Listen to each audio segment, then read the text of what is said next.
famous poet once said. His name was LL Cool J. He said, don't call, and I'm paraphrasing him here, don't call it a comeback, we've been here for years.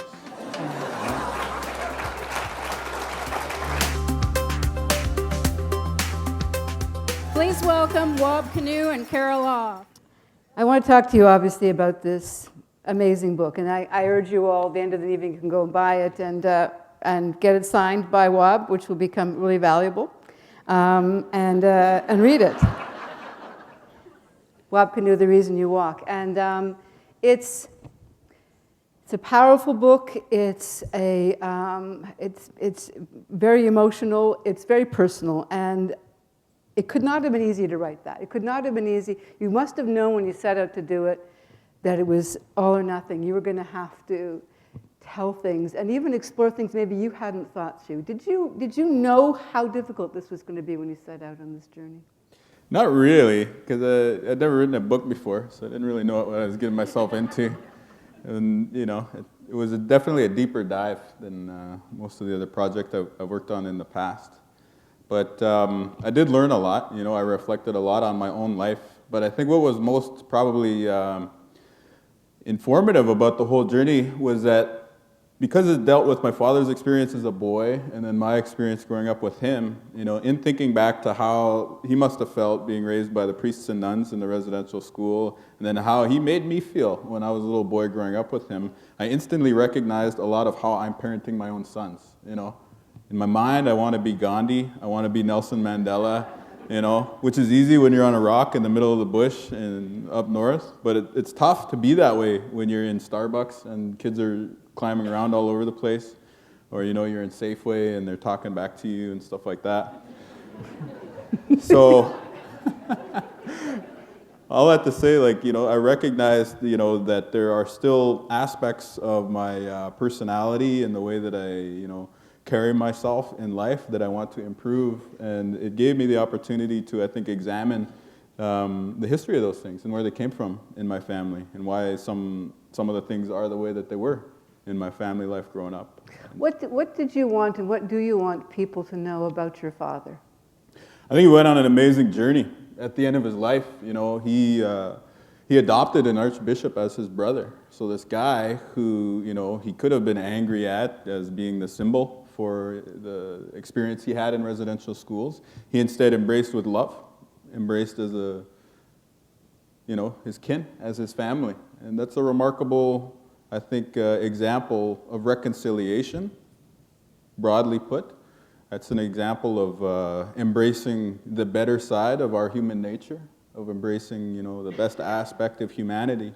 And I felt like it was a powerful journey that he walked, showing us how to forgive, showing us how to rise above anger, above negativity, and embrace the better side of your human nature. So I wanted people to see that about him. And I recognize that the first part of the book is difficult to read. You know, I've heard that from, you know, friends and stuff like that who've read it, and it triggers their own memories of their family and all that. But I would hope that I've told it in such a way that anything that's negative in the book is in service of that greater goal, the greater, more positive, inspirational story that I think is present. How did your father feel? How did he react when you told him you were going to write this book? I didn't decide to write this until after he died. Yeah. Surprise! So he didn't know you were doing this? No. You know, he always talked about, while he was alive, he always talked about writing a book. So I guess that was my ulterior motive, is that I wanted to put his story out there in literary form. Like I know that this is not the book that he would have written had he sat down and written a book. But I did want to contribute his story to the public sphere and to the discussions that we're having in this country around reconciliation.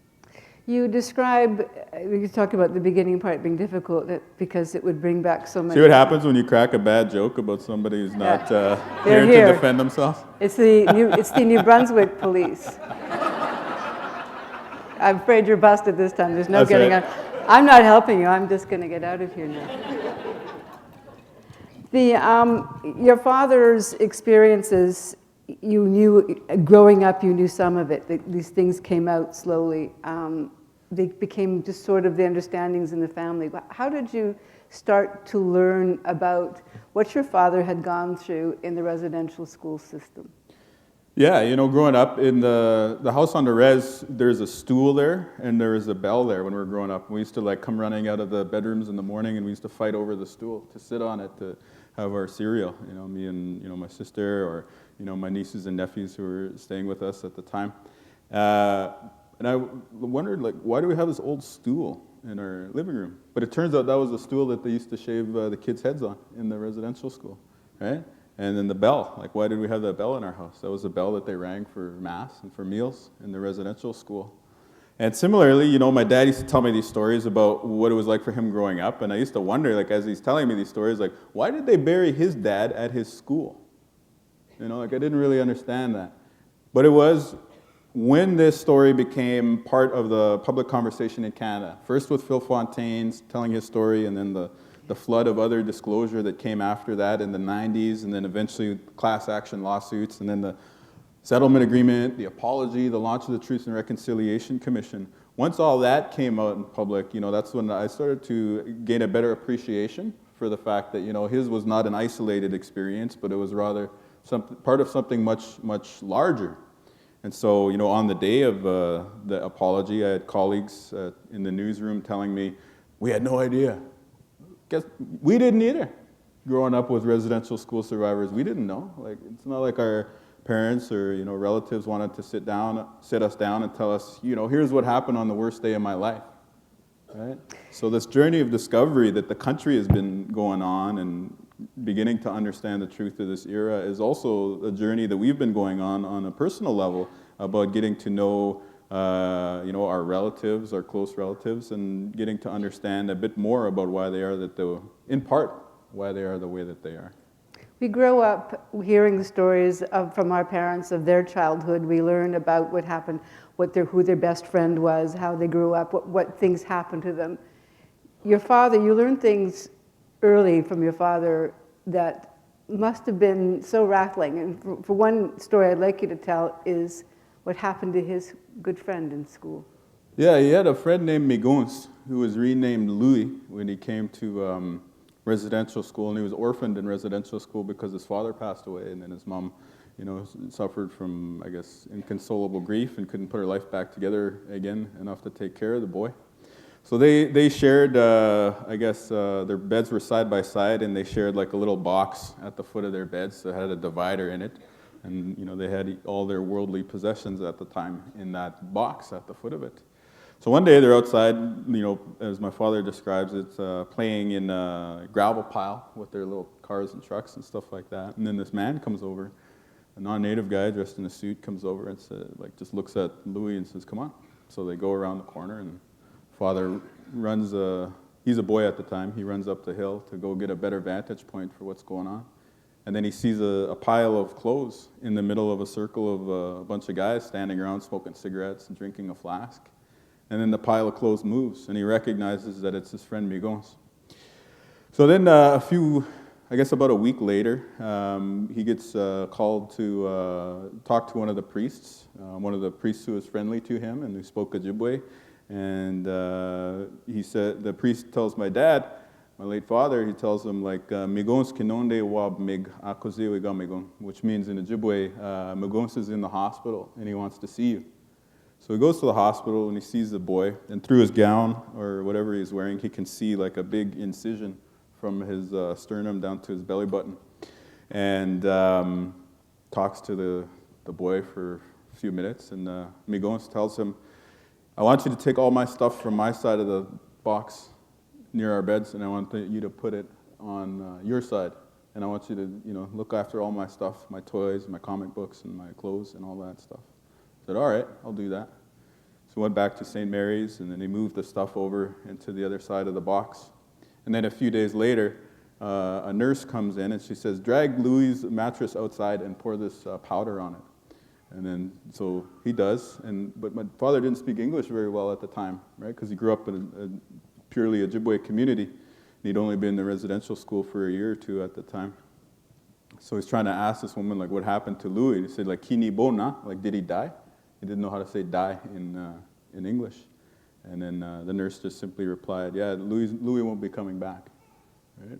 And so later on, they would tell him that Louis died of tuberculosis. But, you know, my father said, no, that's not what happened to him. He died of his injuries. And, you know, injuries likely would have caused him to cough up blood and appear that he did have TB, right? But they would have known. They knew how he died. He died of being yeah, my father reported it to the priest father and all those things. And, you know, that's the term residential school survivor. You know, some people often wonder about that, but that's a clear illustration of Migons died in residential school and my father survived. So that's why it is the appropriate term to use when you're talking about that era. Did you have any idea when you were hearing that story and learning of that story, that what we would eventually know is that thousands, tens of thousands of First Nations children didn't come back, died, were buried anonymously in graves. We don't even know how many. We don't even have their names. We don't even know where their graves are. That story was not isolated. It was repeated over and over again in different contexts over the generations who were sent to those schools. Did you have any idea that we were going to learn that? It's a difficult question to answer because I didn't expect that level of disclosure, but at the same time, you know, a lot of my childhood was spent on the reserves, like when I was a little kid, so I didn't really think that people had different, you know, stories necessarily, right? So I didn't really think too much of my dad's disclosure like that.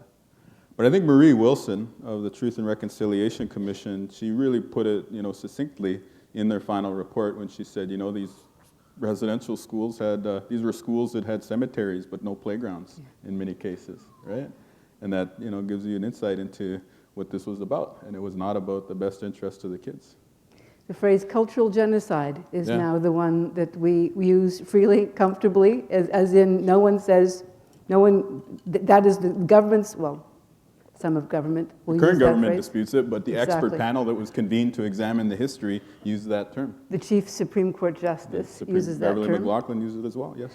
The Truth and Reconciliation Commission hearings were shocking to Canadians to learn that we'd known some of it, but we'd no sense of the scope. 150,000 children over generations, the abuse, the rape, your father himself was raped, the scientific experiments, nutrition experiments that were done on them, the children who were disappeared into graves, unmarked graves, all under not just government eyes, but under their orders to take the Indian out of the child. That was the mandate.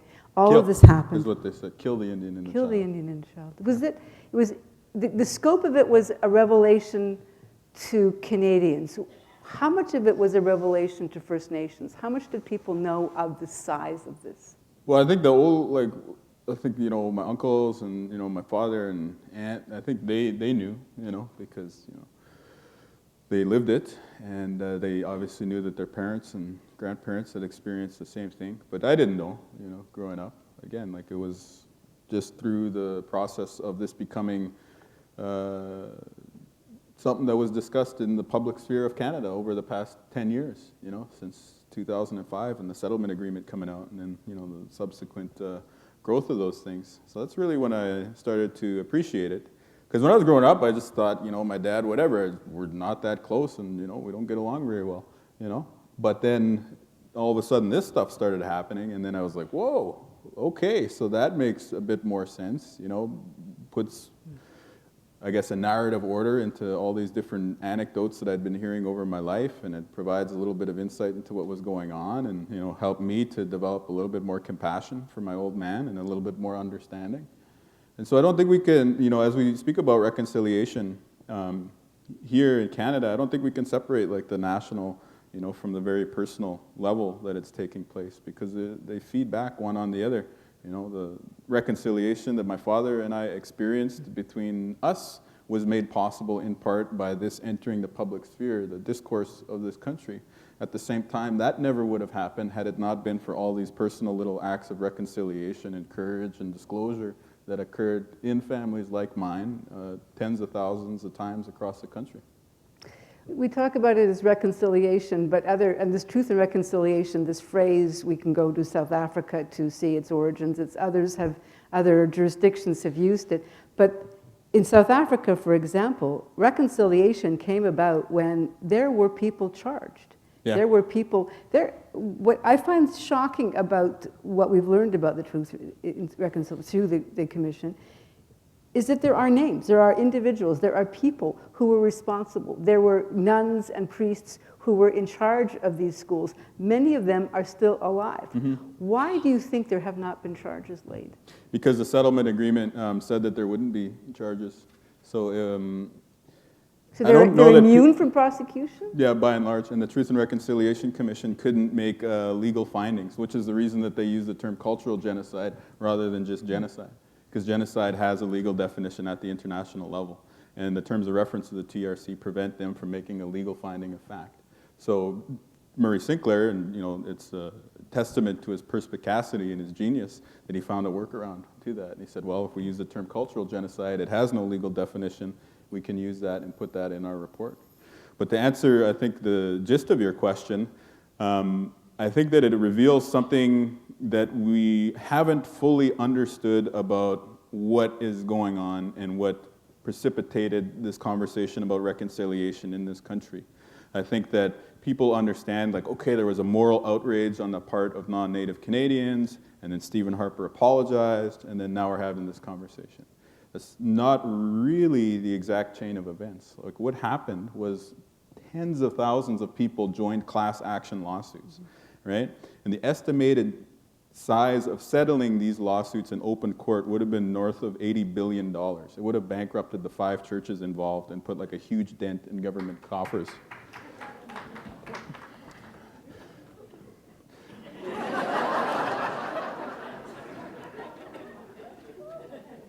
The eventual settlement agreement was $5 billion, right? And I think the survivors took it because of the recognition that, and I can't speak for everybody, but what I've heard from some is that, well, we don't have 10, 20 years to fight this in court and to see it through to the resolution. We want some manner of justice now, right? And so if people understood what was at stake, I think they might have a better appreciation for like the level of forgiveness and humanity that was exercised by the residential school survivors in accepting the settlement agreement and the terms that were on offer.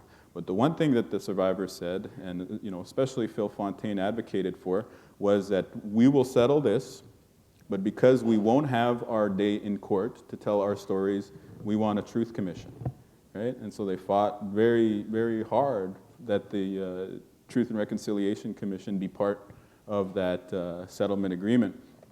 So again, it is a testament to the personal character that these residential school survivors, victims of that era, stood above and said, well, we're not about retribution, we just want acknowledgement, some manner of compensation, and we want a beginning of a process that will allow us to move forward with our lives.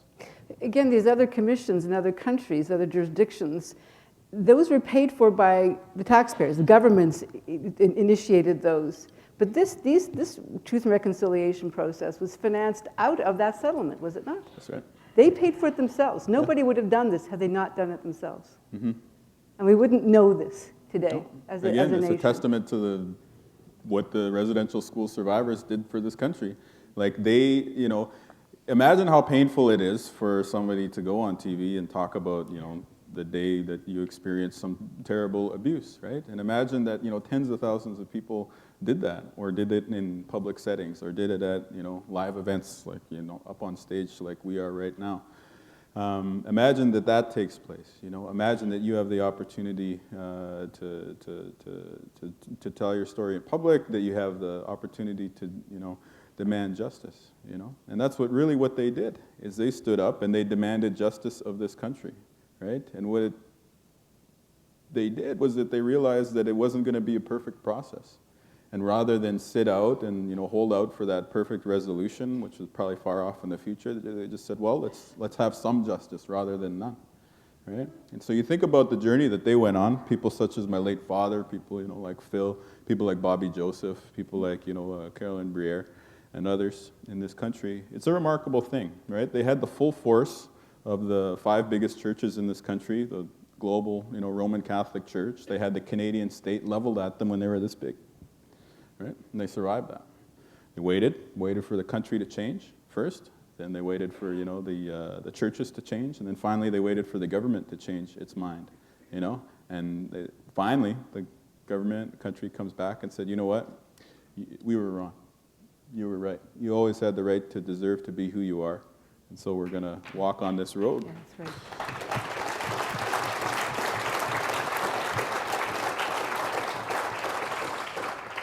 So that's a pretty remarkable journey, right? Because if you were going to bet on like the little native boy and girl or the Roman Catholic Church in the 1930s, who would you have put your money on, right? That is the story of residential school survivors in this country. So it's not just a story of pain and you know, heartbreak and you know, the negativity. It's also a remarkable story of perseverance and inspiration and people overcoming very challenging beginnings to become fully formed human beings who understand like the universal precepts of what makes for a good human being. Yeah.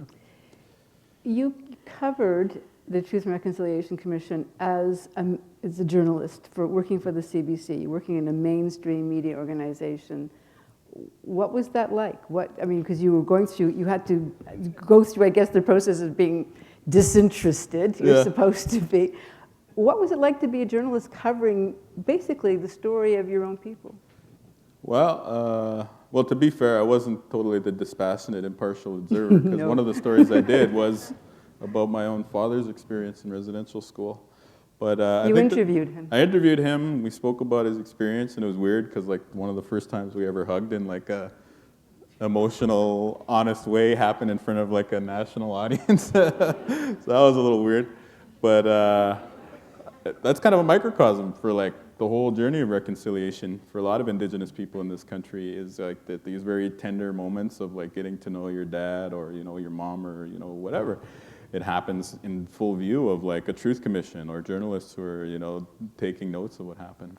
But there is another moment, you know, that stands out in my mind that kind of illustrates what it's been like too. On the day of the apology, I was coming back into the newsroom, and one of my colleagues, he's, you know, editing some tape at his desk, right? You know, well, now he would say he's editing some audio at his desk. He's listening to headphones and he like throws it off and he's like in tears. He's crying. He's like, I can't fucking take this. I can't believe this happened in my country. I was like, there.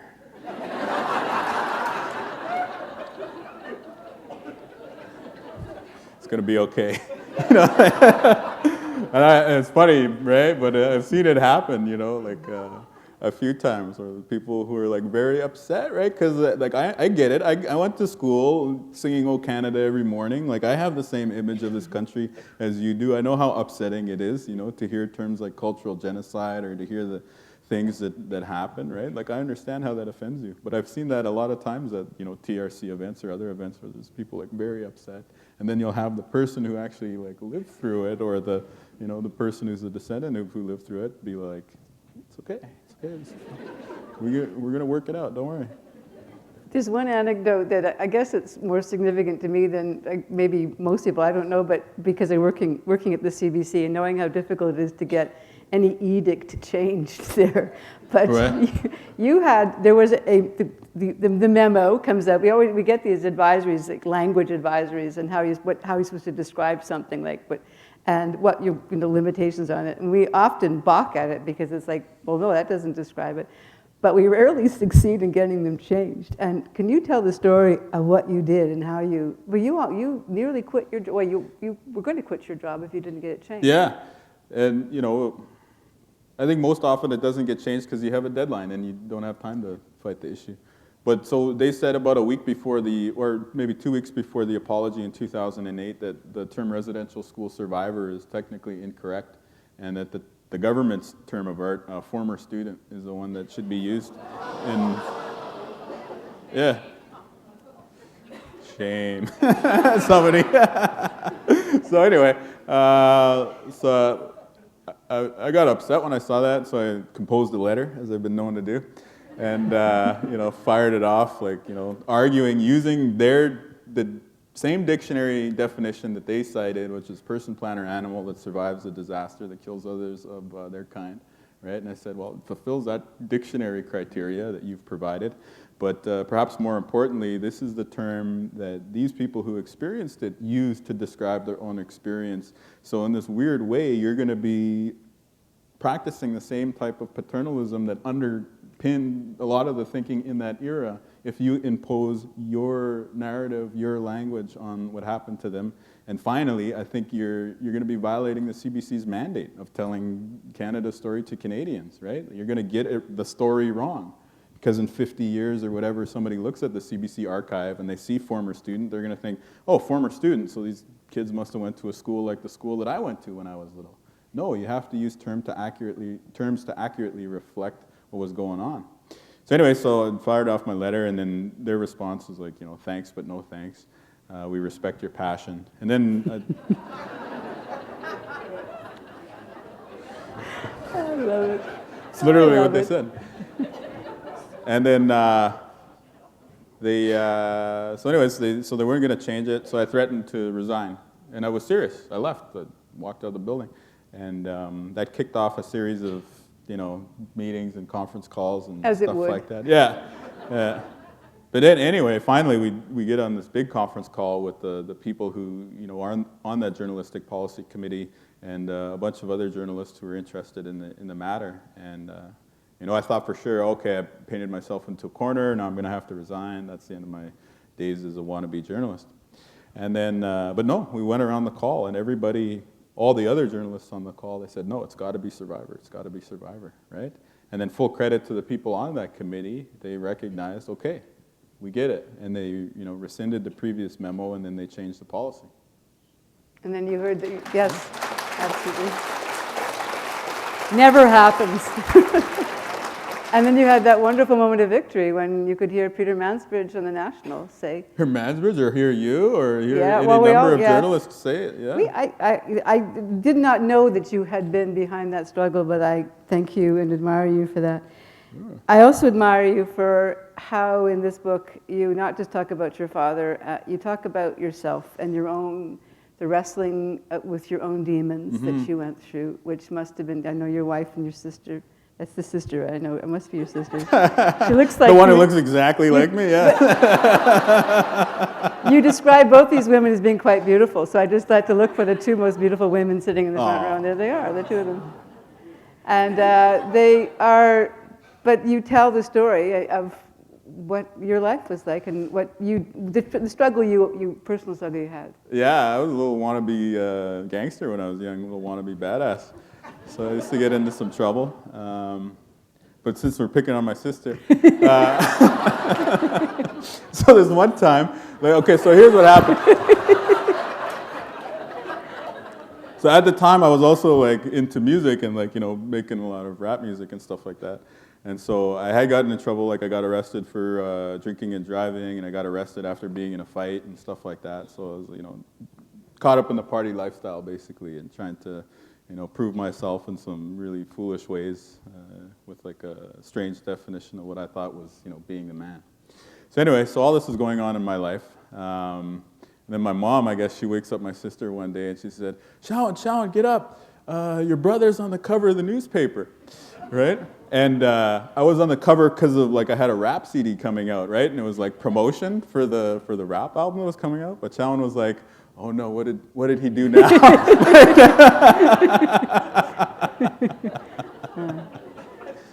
So back then, 12 years ago, 13 years ago, it really could have gone either way. But full credit to them. But what saved you? What do you think? What was it? It was my family, it was my mom, it was my dad, and it was the culture and the broader spiritual community that I had around me.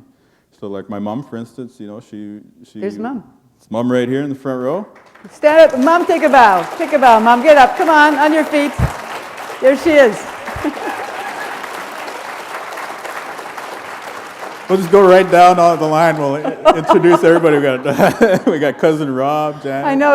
Uncle Bill, Aunt Lynn. Is everybody in this room related to you, or is it? That's why we say all my relations, family, right? Because somebody puts out a book, all the family comes up. Sure, probably. But no, just to close the anecdote, yeah, walking with my mom one night after, I got in trouble. She told me, you're not the little boy that I raised. What happened to you, right? And that was a message, basically her way of saying you were raised better than this, And then at the same time, a few days after that, I went to the Sundance, which is one of our very sacred ceremonies, and my father gave me his war bonnet, and they made me a chief in the Sundance way of life. And the message, from them there at the Sundance ceremony was, you got to shape up, you got to be a positive person. It's not because you're anything special or you deserve to be good and have a good life, but look at what has been invested in you. Look at everything that you've been gifted with. You owe it to your community, you owe it to your family, you owe it to your nation to be a better person and to be a good influence on the world around you. So yeah, so it was the family and it was the spirituality.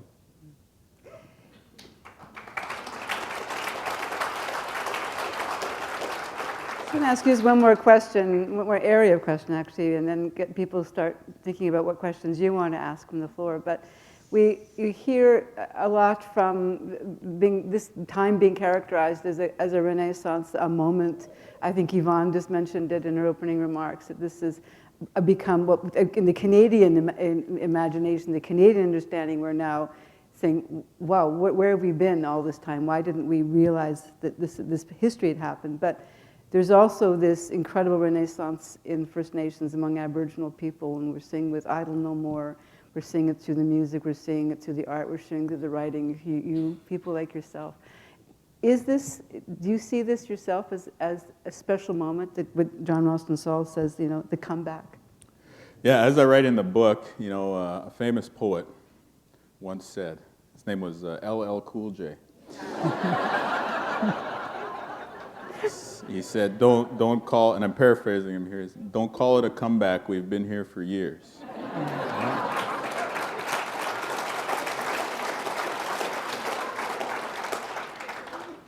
So I'm not particularly interested in having an Indigenous identity that's carved off from the mainstream or that's separate from my identity as a member of this global, multicultural, pluralistic society that we all lived in. Like that's the world that I live in, right? So in saying that line, it is a joke, but like the truth of it, what underlies that is I want people to realize there is something very powerful in Indigenous culture, in the Indigenous community. In this case, it's an example for how to rise above negativity to be something positive, right? It's how to rise above the residential school experience and become a loving, compassionate person, or how, in my case, to rise above being a goofball to being like a somewhat decent person, right?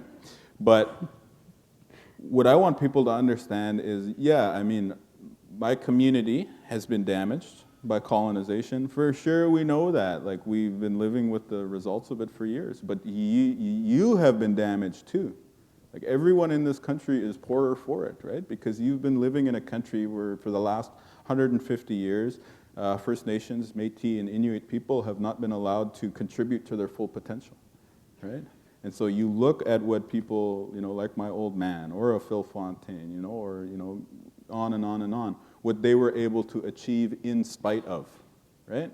Imagine what they could have done had they not had anything to overcome in their early years, right? Like, how much richer could their contributions have been to our public life, to our volunteerism, to our business world, and on and on and on and on.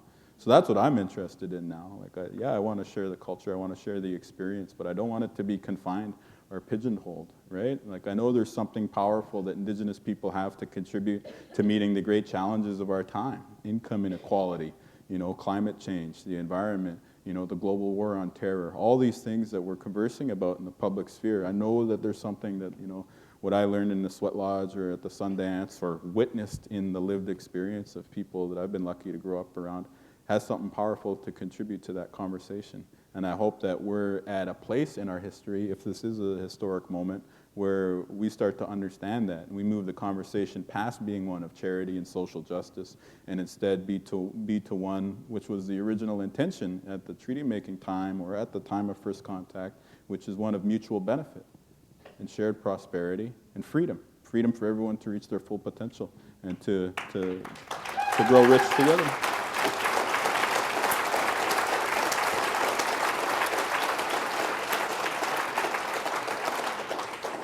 So you got to work on giving my one-liners there because I kind of trailed off at the end there. But you guys know what I'm going for.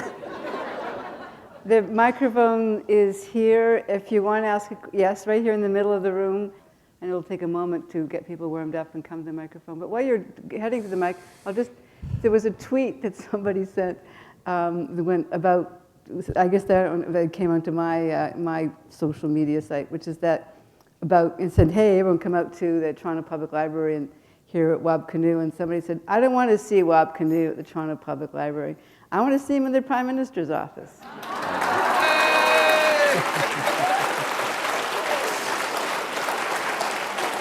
Sorry, I thought I'd throw that out. Well, I think it's a long time before you have to worry about that. All right, here's the question here. This is really an indelible, shameful scar on Canada. And My book? The great thing is... The reviews are in, and they're not looking good. No, not your book, not your book. The great thing is that the process includes the Reconciliation Commission. No, I'm just joking. Sorry. But aren't we, and I think we've spoken about this somewhere before, aren't we continuing to create a horrendous, exclusionary, though not genocidal history with our new immigrants? Thank you. Did people hear the question?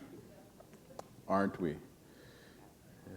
Could you like just explain a little bit more about what you mean by that? I mean, it is very exclusionary. There are parts of their lives nobody knows or cares about. They are coming in and there are no resources, and the excuses we make are either that they have to speak our language and they have to become more Canadian, but we're just creating more of the same history. It's not as bad as I said, it's not genocidal, Right. but it's still going to be really bad and we'll have to pay the price. Yeah, I think it's an interesting point. I think, reconciliation with Indigenous people, I think, is the original social justice challenge of these lands. And I would argue that it continues to be one of the most urgent. But I don't think that precludes acting humanely with respect to other communities,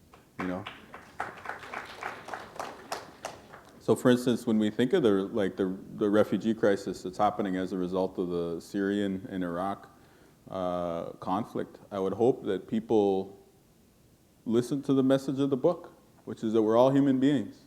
We're all just, monkeys on this rock hurtling through space, and, these divisions that we put up, like whether it's, divisions of national identity or borders or religion or class or, income or style or whatever it is, they ought to be overcome. And we ought to treat one another decently and with respect and as human beings.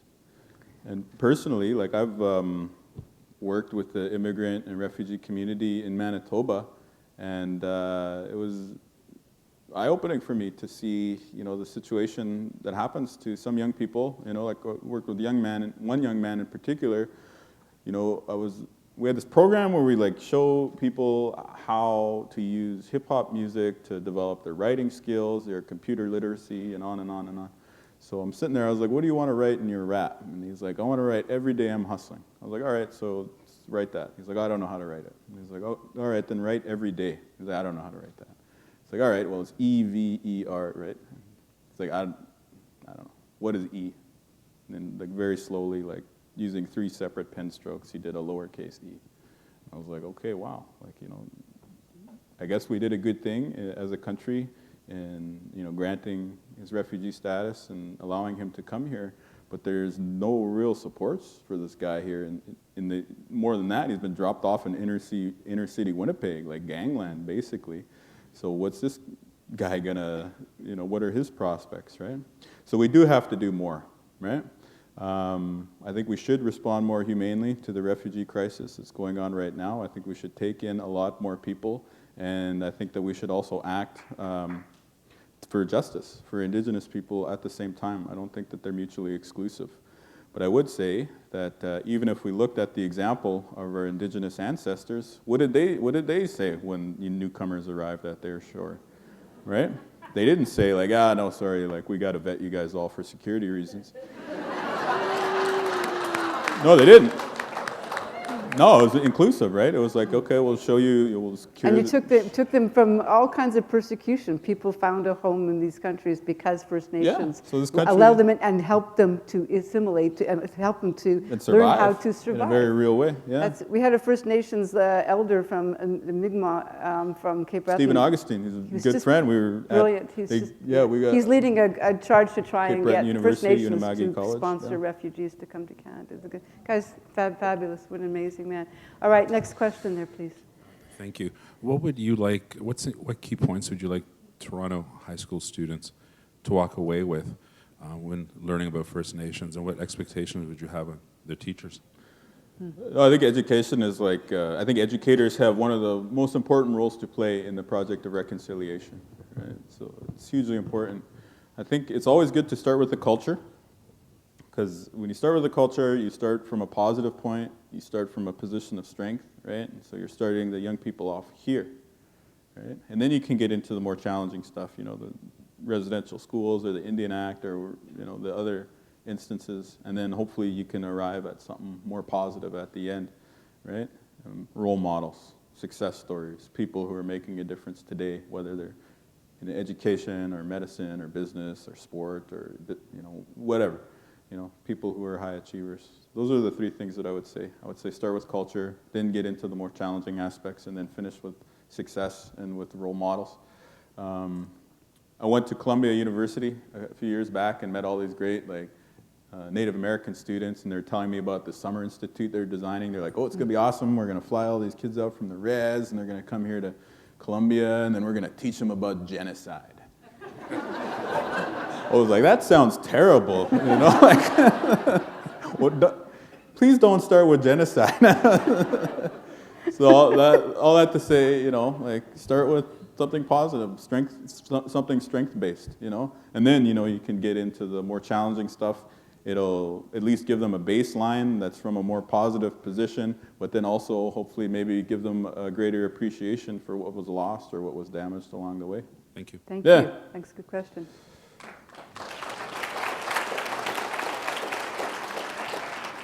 Thank you. He stole my question, so I'm just going to reword it. I'm also a high school teacher, and we're now charged in Ontario to make sure that we send every student out of our, out of school with an understanding of what happened at residential schools, for which I'm really grateful. And there's lots of people ready to take up this work, but many of us are not Native and don't have that experience in a personal background. So what do you want to say to folks while they're trying to get their heads around this, you know, decolonizing their way of thinking about education? And what do you find youth need when they're learning about the challenging parts? What do youth need, you know, to help them through it emotionally, spiritually, when they learn about it? And they're like your guy who's on the set going, what? Yeah. And they want to throw out their earphones and be upset.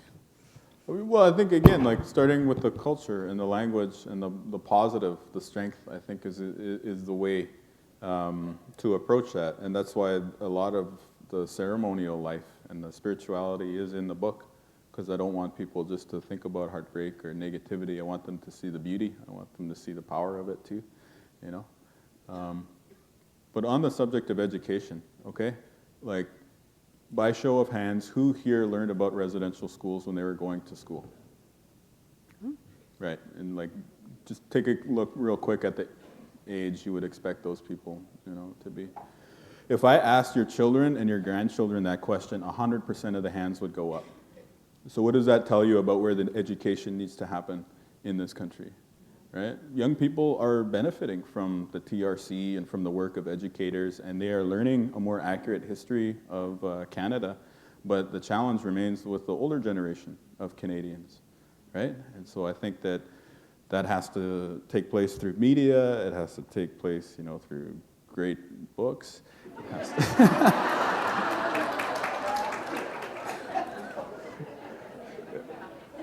you know? it has to take place through, neighbors talking to neighbors, or, people putting themselves outside of their comfort zone. And, again, it's not about putting people on a guilt trip. It's just, hopefully people can have a more accurate understanding of the history and the contemporary reality.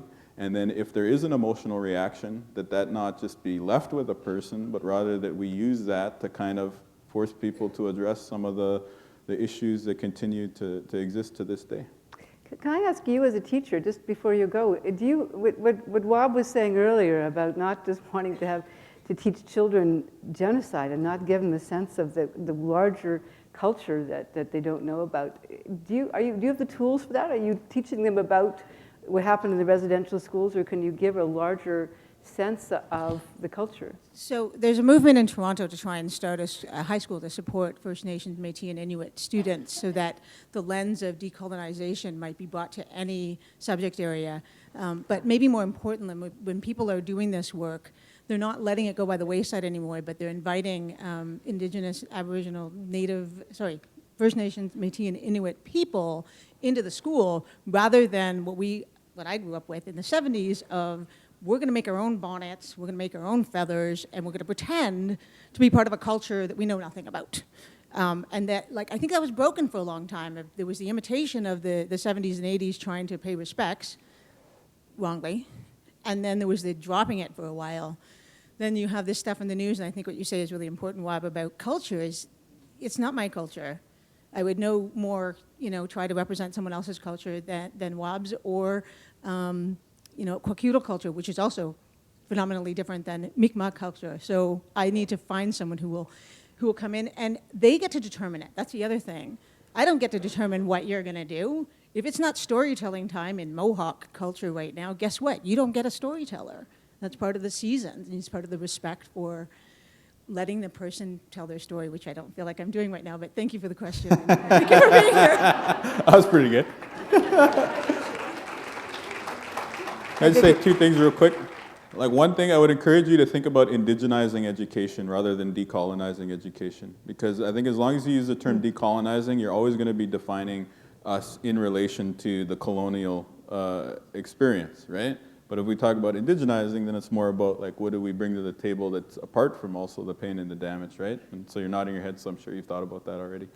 And the second thing is look to BC, right? I was in the Abbotsford School District on Friday, and their school division website, it has the curriculum, how it's supposed to play out, the culture in the early years, and then getting into the more difficult stuff as you go up into the later years. But then there's links there, so teachers can online book a cultural presentation, or they can book somebody to come in and talk to the class, right? So I know that the Aboriginal Education Office here in TDSB does a great job, right? But I think looking to what's happening in the West and in the Northwest Territories would be a great model to try and replicate here. Thank you for your question. And now next, please. Thank you. Actually, the two previous people asked my question quite wonderfully, and it has been discussed quite beautifully. So I just sort of was thinking about it. I was like, do I slink away awkwardly, or sort of, when's an appropriate pause? So instead, I'll just say thank you to them and to you as well. Thank you very much. That's very sweet. Thank you. I'm wondering the same thing too. When do I slink out of here? No, you can't. It's now the time. I've heard some really amazing stories, traditional stories by traditional storytellers, and maybe it's not the right season, but do you have a favorite traditional story that you could maybe share with us? Well, winter is the season. But, We'll be here 3 days. Okay. I don't know. I guess I'll tell you, and it's not a story, right? It's a teaching. It's about the title of the book, The Reason You Walk. It's taken from the text of a song, right? The lyrics to one of our traditional songs. And in this song, it is, the words are Ningasha and Nisha Wenje Pomoseyan. And it means, I'm the reason you walk. And it's, you know, it was explained to me that it's the Creator speaking to you in the song, you know. So as the people are singing, the Creator is singing to you. The Creator is telling you, I'm the reason you walk. And as was explained by my father, by my mentor, Kwekwe Kibenas, Bill Skeed, by his brother, Kwekiegi Ishik Clifford Skeed, I said, there's 4 layers of meaning to that song. Early in life, the first layer reveals itself to you, and it says, you know, I'm the reason you walk, because I'm what created you. I made you. And then a little bit later on, the Creator is telling you, I'm the reason you walk. I'm that thing which animates all life, you know. And then further on down the road, the Creator tells you, I am that sacred precept of love. I am that thing which forces you to bring things that have been broken apart back together again. And then finally, at the end of your life, you know, it's the Creator telling you, I am the reason you walk. I am that destination at the end of your life that you are walking home towards. Yeah. So that's probably most appropriate for me to share right now, is to just explain the title of the book.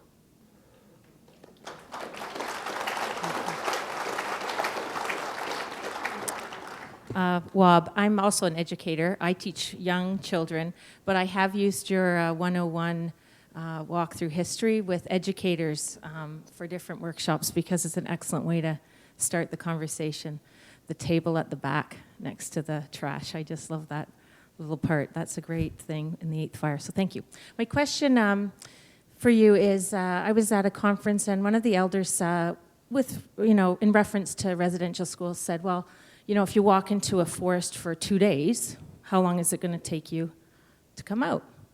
And, you know, that kind of being the reference point. So if we're 150 years in and we're about 10 years turning around, coming back out, what's the next few decades look like as far as our walk back out and healing?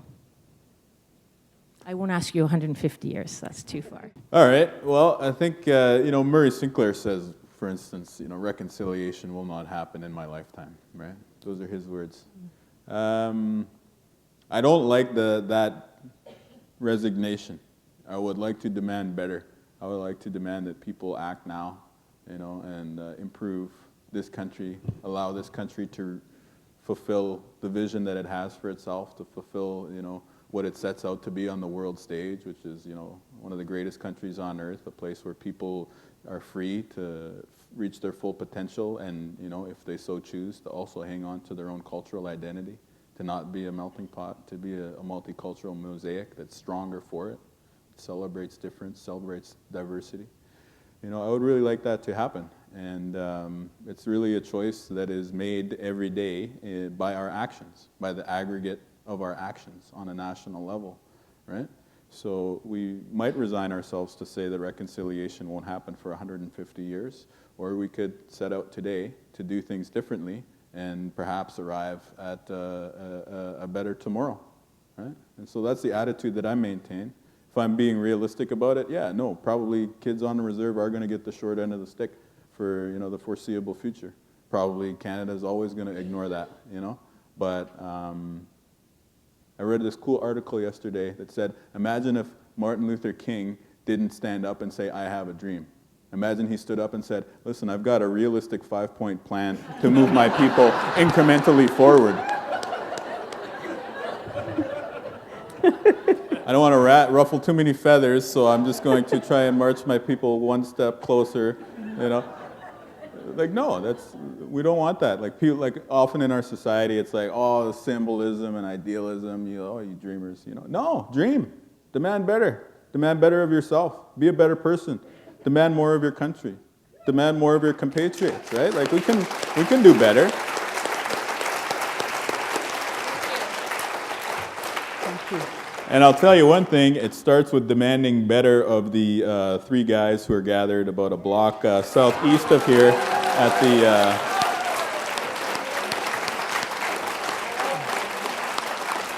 the Monk debates, you know, because I think that obviously nothing's going to happen under the current conservative government, right? That's not to say nothing ever can, you know. conservatives have a role to play. I have a lot of conservative friends who are doing great work to build bridges between, the Indigenous community and the mainstream, right? Like people like Greg Hansen in Manitoba, who's bringing people together at the dinner table, at cultural events, and forcing people to get to know one another better.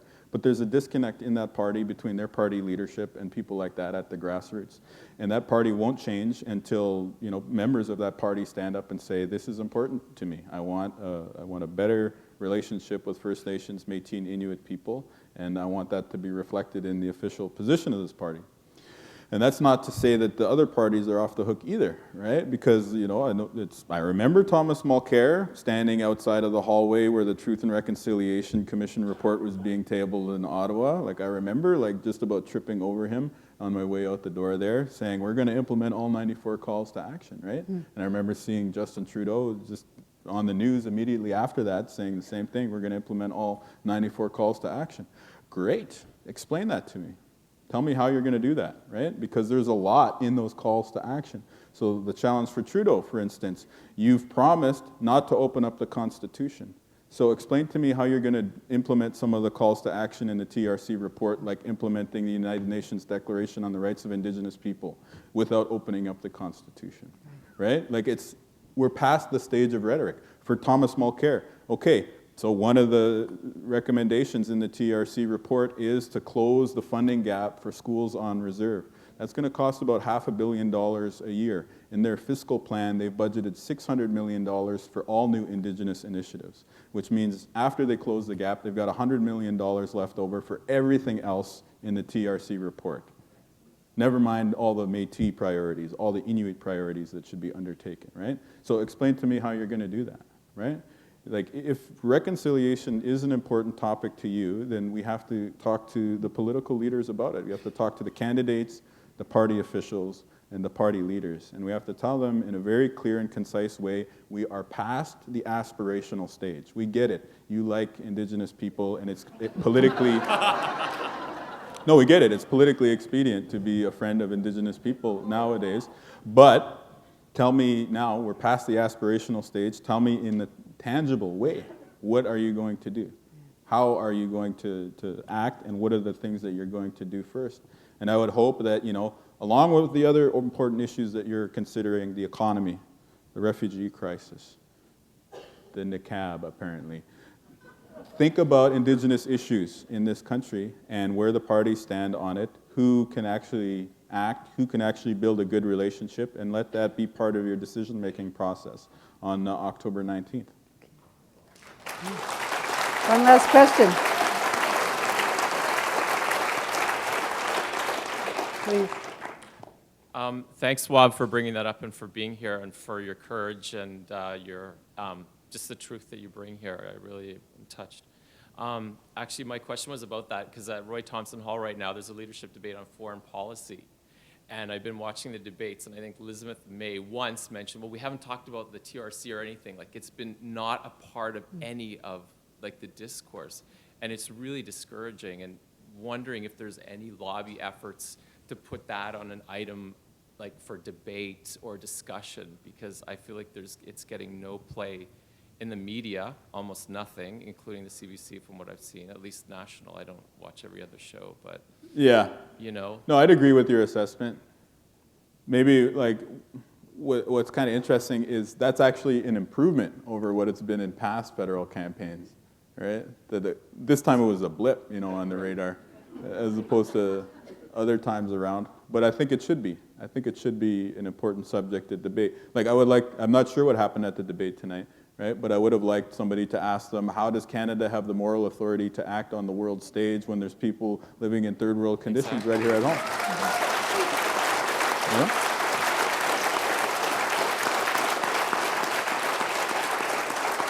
And it's a rhetorical question, but if you attempt to answer it, any answer that you come up with is going to be unsatisfying, right? Because you're either going to have to resort to cynicism, or you're going to have to resort to a sort of resignation as to the reality that it doesn't square with the best instincts that we have as Canadians, right? So I would like it to get on the agenda. I'm doing what I can. I'm speaking to you about it. You know, I helped draft an op-ed that was in the National Post on Saturday. It was signed by Joe Clark and Paul Martin. So, you know, what was the other issue that both conservative and liberal former prime ministers were able to come together on? Or was that the only one?